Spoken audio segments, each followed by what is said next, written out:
আসসালামু আলাইকুম, কেমন আছেন সবাই? আজ ছবি আঁকতে আঁকতে বিশ্ববিখ্যাত দার্শনিক অ্যারিস্টটলের জীবনের সংক্ষেপে আপনাদের সাথে শেয়ার করব। আশা করি আজকের ভিডিওটা আপনাদের কাছে ভালো লাগবে। তাহলে চলুন শুরু করা যাক।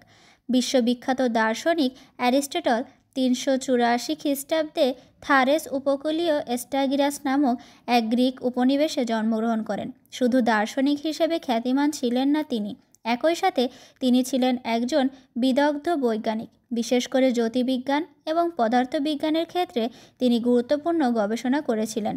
তার বাবা নিকোম্যাকাস ম্যাসিডোনিয়ার রাজা আমিনটাসের রাজসভায় চিকিৎসক ছিলেন।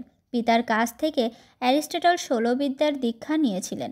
17 বছর বয়সে তার পিতা মারা যান। তখন তিনি অ্যাথেন্সে প্লেটোর একাডেমিতে ভর্তি হন। সেখানে একটানা 20 বছর পড়াশোনা করেন তিনি। প্লেটোর মৃত্যুর পর একাডেমির ব্যবস্থাপনায় নানা দুর্বলতা দেখা দিলে অ্যারিস্টটল সেখান থেকে চলে আসে বিছিয়ার অন্তর্গত আসোস নামক অঞ্চলে। আসোসে মাত্র 3 বছর থেকেছিলেন তিনি। এরপর তিনি লেসবস দ্বীপের নিকট বিটিলিন নামক স্থানে জীববিদ্যা ও প্রাণীবিদ্যা নিয়ে কিছুকাল গবেষণা করেছিলেন। আলেকজান্ডার অ্যারিস্টটলের নিকট দর্শন শিক্ষা গ্রহণ করেন। অ্যারিস্টটল অ্যাথেন্সে ফিরে আসেন 334 থেকে 335 অব্দের দিকে। সেখানে নিজেকে তিনি ব্যস্ত রাখেন অধ্যাপনা ও গবেষণায়। বিজ্ঞান গবেষণার এ পর্যায়ে তার নিষ্ঠা ছিল সবচেয়ে বেশি। তিনি এখানে লাইসিয়ার নামে একটি বিদ্যাপীঠ প্রতিষ্ঠা করেন। সেখানে পদার্থবিদ্যা, অলঙ্কার শাস্ত্র, রাজনীতিবিজ্ঞান, দর্শন ও ন্যায়শাস্ত্র অধ্যয়ন করা হতো। সেখানে তার তৈরি একটি লাইব্রেরিতে সংরক্ষিত ছিল শতাধিক মৌলিক পাণ্ডুলিপি এবং বহু মূল্যবান গ্রন্থ। অ্যারিস্টটল বিজ্ঞান বিষয়ে গুরুত্বপূর্ণ কিছু গ্রন্থ আবিষ্কার করেছিলেন। তার রচিত বিখ্যাত গ্রন্থ ফিজিক্স 8 খণ্ডে রচিত, যার প্রথম খণ্ডে পদার্থবিজ্ঞানের নানান বিষয় এবং পরের 4 খণ্ডে গতি সম্পর্কে বিস্তারিত আলোচনা করা হয়েছে। তার প্রথম দিকের গ্রন্থে প্লেটোর প্রভাব লক্ষ্য করা যেত। সূক্ষ্ম বিশ্লেষণ করলে দেখা যায় জীববিজ্ঞান সংক্রান্ত গবেষণায় অ্যারিস্টটল সবথেকে বেশি মেধাযুক্ত করেছিলেন। অনেকের মতে তাকে প্রাচীন জীববিজ্ঞানের স্রষ্টাই বলা হয়।